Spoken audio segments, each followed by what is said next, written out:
Alors, FAQ numéro 11. Aujourd'hui, on va parler. Donc, c'est une question qu'on nous a posée là sur Insta. D'ailleurs, je vous invite à nous rejoindre, petit aparté, sur la chaîne Facilogie YouTube, le compte Instagram Facilogie et puis notre groupe prospeneo.com. Puisque là, on a dans cette communauté, on partage des bonnes pratiques en marketing, en prospection digitale. Voilà. Ça, c'est dit. La question qu'on nous a posée sur Insta, c'est comment avoir du contenu. Alors, ce que je comprends bien, pour moi, ce que j'ai compris, contenu, c'est quoi? C'est article de blog, en réalité. Hein.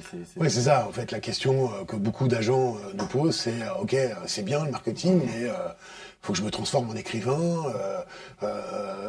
C'est quoi du contenu? Quelle taille? En fait, qu'est-ce que je dois mettre dedans? À qui je dois m'adresser si je ne sais pas le faire, si je ne sais pas écrire. Pourquoi? Il y a pas 36 méthodes. Il y a soit je remonte mes manches et je me tapote l'article. Aussi, Okay. Avec des règles bien particulières. Avec des règles bien particulières, c'est-à-dire qu'attention, quand vous créez un article, évitez de parler, je sais pas... déjà de vous. De vous, voilà. Pas de publier rédactionnel. Parce qu'en gros, vous adressez en gros à une cible, imaginons des vendeurs.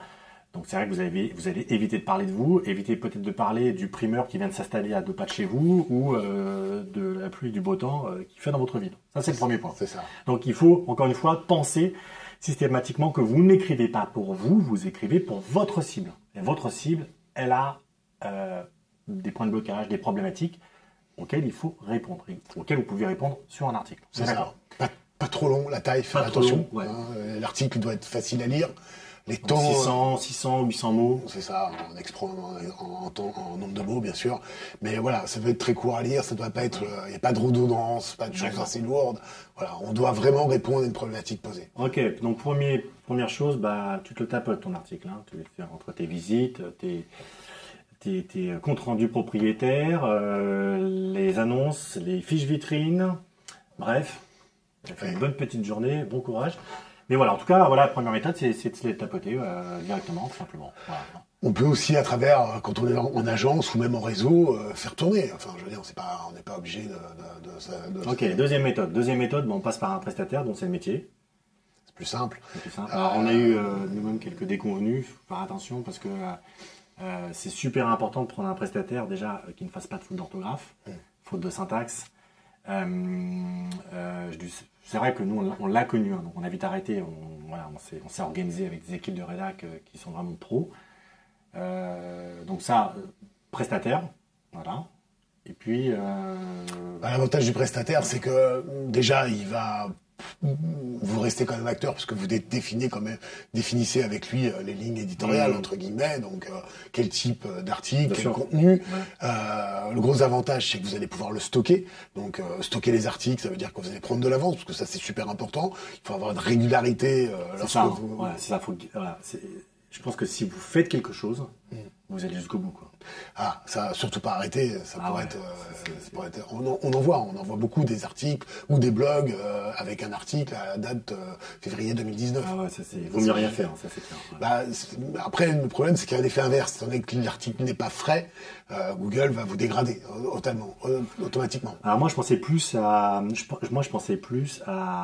la réaction de l'audience, en réalité. C'est-à-dire qu'il y a quelqu'un qui vient dans ma ville, qui a un article qui date de 1 an, on se dit, ça se trouve, ils sont morts, quoi. Ça se trouve, il est fermé. Il est fermé, quoi. Non, mais c'est vrai. Mais c'est comme ça. Ouais, donc, attention. L'article, à partir du moment où on rentre dans cette logique-là, il faut les faire régulièrement. Deuxième warning, l'agrégation. Ça, on a vu ça dernièrement. Alors évidemment, à bannir totalement. Alors, l'agrégation ou même les petits malins qui s'amusent à prendre des morceaux d'articles sur les autres articles. Donc, duplicate content. Donc là, on est carrément sur les interdit d'interdit. Il faut vraiment écrire vos articles. Peu importe, mais en tout cas, ce sont vos articles, votre façon de rédiger, et ça sera toujours plus payant que la façon de rédiger d'un autre. Donc ça, c'est clair. Vous pouvez vous inspirer des thèmes, mais vous les reprenez et vous les écrivez à votre façon. Deuxième, le pire, c'est des extraits d'articles, tu sais, qu'on met en lien sur le blog, donc de l'agrégation, et on est ramené à la source. Alors, pour bien schématiser, en gros, vous avez un article Marie-Claire, comment refaire sa salle de bain. Alors, déjà, c'est des sujets qui n'ont rien à voir avec votre cible, c'est ce qu'on disait tout à l'heure. Donc, il y a, vous en faites un petit résumé, Ce résumé, vous le foutez sur votre blog. Déjà, c'est des petits résumés à faible valeur ajoutée parce qu'il n'y a que quelques lignes, donc aucun intérêt. Donc en plus, c'est pas référencé sur le moteur de recherche de Google. Et puis surtout, le pire, c'est que vous dépensez de l'argent pour écrire ce petit résumé, et quand vous cliquez dessus parce que l'article ne vous appartient pas, et ben le gars il part de votre blog. En gros, vous dépensez de l'argent pour faire fuir quelqu'un de votre blog sur celui qui est à l'origine de l'article. Donc l'agrégation, on ne dit pas que c'est pas bien. Hein. Mais ça sert à rien, surtout. Bah, ça sert, enfin... Oui, ça sert à rien. Ça sert à rien, quoi. Ouais, encore une fois, j'ai un problème, je suis pas présent sur tel endroit, ou je sais pas, c'est un pansement. C'est des solutions de conscience, ouais. Ouais, c'est ça. Okay. Bon, ça vaut pas grand chose. Bon, je pense qu'on va avoir des réactions là-dessus. Bon, on a fini. N'hésitez pas. Bah, après, il peut y avoir d'autres sources, mais je les connais pas, mais on a forcément autour de soi de l'inspiration, dans une agence, ça c'est sûr, dans un réseau encore plus. Et puis, au gré de vos rencontres... Allez, on coupe, on avait dit 5 minutes, là, on a encore explosé les compteurs. Merci David, à bientôt pour une prochaine FAQ. Si vous n'êtes pas d'accord avec nous, comme d'habitude, ne mettez pas vos commentaires en dessous de la vidéo. Et puis moi, je vous dis à très bientôt. À bientôt, au revoir.